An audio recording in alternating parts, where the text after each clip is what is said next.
Shri Swami Samarth motivation चॅनलमध्ये तुमचं स्वागत आहे. कसे आहात सगळे? तर आज मला तुम्हाला खूप मोठी बातमी द्यायची आहे.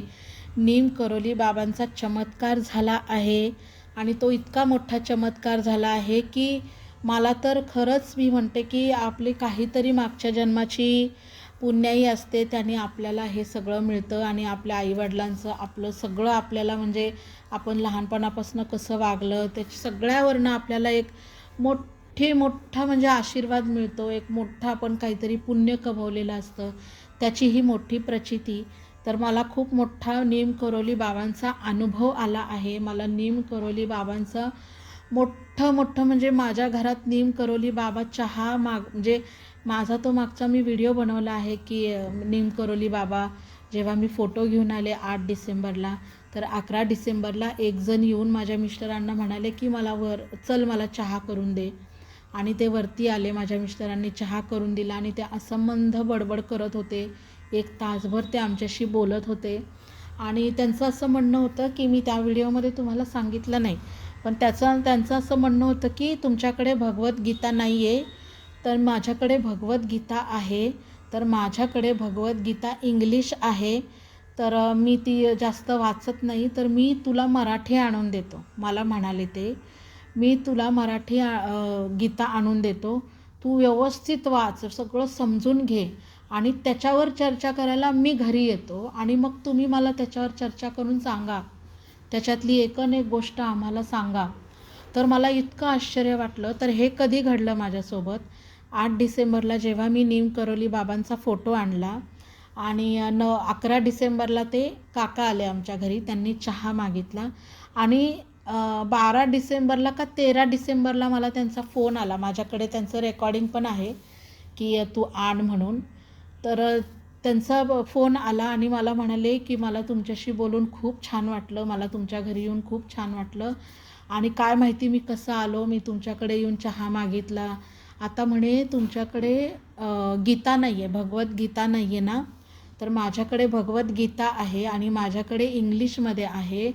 तर कामामुळे ती मला वाचता आली नाही आहे आणि मला व्यवस्थित अशी समजून घ्यायची आहे. तर इस्कॉन टेम्पलमध्ये मी जाणार आहे. मी मराठी भगवद्गीता तिकडनं विकत घेतो, ती तुला घरी आणून देतो, तू ती वाच. मला म्हणाले तू वाच, तुझे मिस्टर तुम्ही दोघं वाचा आणि मी तुमच्या घरी येतो आणि मला त्याच्यातलं सविस्तर एक गोष्ट तुम्ही सांगा, मला खूप आवडेल. तर हे त्यांचा मला फोन आला, तर मी म्हटलं हो चालेल ना, म्हटलं तुम्ही घेऊन या. हे माझ्यासोबत त्याच्यानंतर हा एक मला अनुभव घडला. आणि नंतर काय झालं की जसे आपले स्वामी महाराज आहेत, आपल्या स्वामी महाराजांचा एवढा अनुभव आहे मला, म्हणजे स्वामी महाराज साक्षात दिसलेले आहेत, भेटलेले आहेत, एवढं सगळं माझ्यासोबत झालं आहे. तर नीम करोली बाबा जे आहेत त्यांना मी स्वामींचंच रूप मानलं आणि मी त्यांना जेव्हा त्यांचे व्हिडिओज बघायला लागले, तर मी असे हरवून गेले त्या व्हिडिओमध्ये की अरे आपल्या स्वामी महाराजांनी जेवढे कार्य केले, जेवढं काय काय केलं ते ह्यांनी पण केलं आहे, लोकांसाठी खूप केलं आहे आणि एवढे चमत्कार घडलेत त्यांचे. तर मग आपण पण ह्यांच्यासाठी काहीतरी करायला पाहिजे की बाबा स्वामींचाच अवतार आहे. तर मग मी बोलता म्हणजे व्हिडिओ बघता माझ्या मनात विचार आला की मी जेव्हा स्वामींसाठी रूम बनवणार आहे, तेव्हा एक आसन मी ह्यांना देणार, नीम करोली बाबांना. तर असं माझ्या डोक्यात आलं आणि मी म्हणजे 8 डिसेंबरला त्यांचा फोटो आणला. तर फोटो कुठे ठेवायचा, कारण स्वामी आसनावर बसलेले आहेत, तिथे तर जागा नाही आहे. मग आता तो कसा ठेवायचा? लगेच काय आपण एवढं मोठं आसन करून घेऊ शकत नाही, लगेच पटकन निर्माण होऊ शकत नाही, ते करायला वेळ लागणार. मग मी काय केलं, आपला जो सोफा असतो, बसायची जी चेअर असते, ती चेअर साफ केली आणि त्याच्यावर त्यांचा फोटो ठेवला. अक्कलकोटला जसे ठेवतात ना आपल्या हे कुठल्या बाळाप्पांच्या मठात जसं ठेवतात की नाही ते खुर्चीवर, तसं मी त्यांना खुर्चीवर ठेवलं. आणि त्याच्यानंतर मग माझ्या डोक्यात पहिल्यांदाच आलं होतं, जेव्हा मी त्यांचे व्हिडिओ बघत होते, फोटो आणायच्या आधीच माझ्या डोक्यात आलं होतं की मला ते त्यांना कंबल अर्पण करतात ना, म्हणजे आपण म्हणतो घोंगडी मराठीत, तर ती घोंगडी पण मला हवी आहे. म्हणजे मी काय करणार, ती फोटो आणि बाबांची घोंगडी अशी मी त्यांना देणार. आणि म्हणजे आपण कसं म्हणतो की स्वामी महाराज तुम्ही आम्हाला आमच्यासोबत राहा, आमच्याकडे लक्ष ठेवा, प्रत्येक गोष्टीत तुम्ही असा आमच्यासोबत, असं मला वाटतं ना. तर मी तसंच त्यांनाही म्हणलं की तुम्ही आमच्यासोबत राहा, किंवा बाकी म्हणजे सगळं आमचं तुम्ही बघा काय असेल ते. जशी स्वामींना प्रार्थना करते तसं त्यांना केलं, सगळ्यांना सुखी ठेवा मग आम्हाला ठेवा, असं माझे हे आहे. तसं ते सगळं केलं. आणि मग मी घोंगडं शोधत होते. तर मी ऑनलाईन घोंगडीवाले शोधले, पण माझे मिस्टर काय म्हणाले, ऑनलाईन करू नकोस तू, आपण घोंगडीवाले ओरिजिनल घोंगड्या, मेंढीवाले असतात त्यांच्याकडे ओरिजिनल घोंगडे मिळतात, त्यांच्याकडनं घेऊन ये. तर त्या दिवशी आम्ही सासवडला गेलो बघायला मिळतात का घोंगडी. तर भटकत भटकत आम्ही बाळूमामांच्या इथे पोचलो.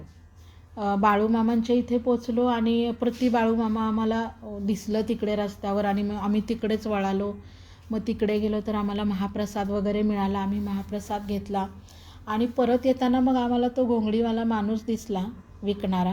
मग त्याच्याकडनं मी घोंगडी घेतली. तर त्याच्याकडनं मी 2 घोंगडी घेतली, एक स्वामी महाराजांसाठी घोंगडी घेतली, एक निमकरोली बाबांसाठी घेतली. तर त्याच्यावर मी एक उपरणं पण घेतलं काळ्या रंगाचं, जे बाळूमामांच्या खांद्यावर होतं तसंच मला हवं होतं, ते मला फार आवडलं. तर म्हणलं आपण असं एक घेऊयात. आणि ते मला नेमकं त्या विकणाऱ्या बाबाकडे मिळालं घोंगडीवाल्या, की हे पण एक आहे. तर मग मी काय केलं, 2 घोंगडी आणि एक शेलासारखं आहे ते घेतलं. आणि मला त्याच्याकडे टोप्या पण मिळाल्या, म्हणजे इतक्या सुंदर ओरिजिनल टोप्या आहेत. त्या टोप्या पण मी घेतल्या. मी सगळं घेऊन घरी आले, त्यांना खुर्चीवर बसवलं आणि खाली मी पाट ठेवला, त्याच्यावर मी ते कंबल ठेवलं म्हणजे घोंगडं, त्याच्यावर काळं घोंगडं ठेवलं, त्याच्यावर टोपी ठेवली आणि फुलं ठेवली, ॲपल ठेवलं. आणि त्यांना म्हणलं या तुम्ही ह्याच्यावर, आता डायरेक्ट म्हणले आता या, बसायचं आसन तयार केलं. आणि आश्चर्याचा धक्का म्हणजे असं झालं की काल आपल्याकडे सोमवार होता आणि सोमवती अमावस्या होती, आणि अमावस्येच्या दिवशी आज मंगळवार. तर आज सकाळी मला मोठा आश्चर्याचा धक्का बसला. माझ्या घरी पाहुणे पण आले होते राहायला. तर ते पाहुणे पण असताना सगळ्यांना आम्हाला एक दृश्य दिसलं सकाळी, की त्या घोंगड्यावर धुळीचे 2 पाय आहेत. जी मी घोंगड्याची घडी ठेवली होती ना, त्याच्यावर 2 धुळीचे पाय आहेत. धुळीचे आहेत का कसे आहेत माहिती नाही, पण आपण कसं चालून आपले पाय मळतात, खराब होतात, अनवाणी चालतो आपण न चप्पल घालता, तर मग आपले पाय कसे मळतात आणि आपण कशावर तरी ठेवल्यावर तो पाय उठतो, तसे त्या घोंगड्यावर पाय उठलेले आहेत. तर मला इतकं म्हणजे आश्चर्य वाटलं की कसं काय एवढं सगळं. आणि तो पाय नॉर्मल नाही आहे, म्हणजे तो पाय माझ्या मिस्टरांचा बूटची साईज 9 आहे आणि तो बहुतेक 11, 11.5, 12 इंचाचा तो पाय आहे. 12 नंबरचा, सॉरी इंच काय असतं ना, एवढं मोठा आहे, म्हणजे 11 ते 12 नंबरचा तो पाय आहे. आणि लांब सडक मोठा आपल्या स्वामी महाराजांसारखा पाय आहे. आणि निमकरोली बाबांना जिथे मी आसन दिलं तिथे ते पाय आले आहेत. तर तुम्ही नक्की दर्शन घ्या, नक्की बघा आणि तुम्ही बघा की कसा चमत्कार घडतो. म्हणजे आपण मनोभावे जेव्हा सगळ्यात देवाचं करत असतो तर खरंच देव पावतात. आणि ही मला खूप मोठी प्रचिती मिळाली आहे काल. तर तुम्ही बघा, मी व्हिडिओ ठेवला आहे, तुम्ही त्या व्हिडिओतनं दर्शन घ्या. इथेच मी व्हिडिओ थांबवते. श्री स्वामी समर्थ.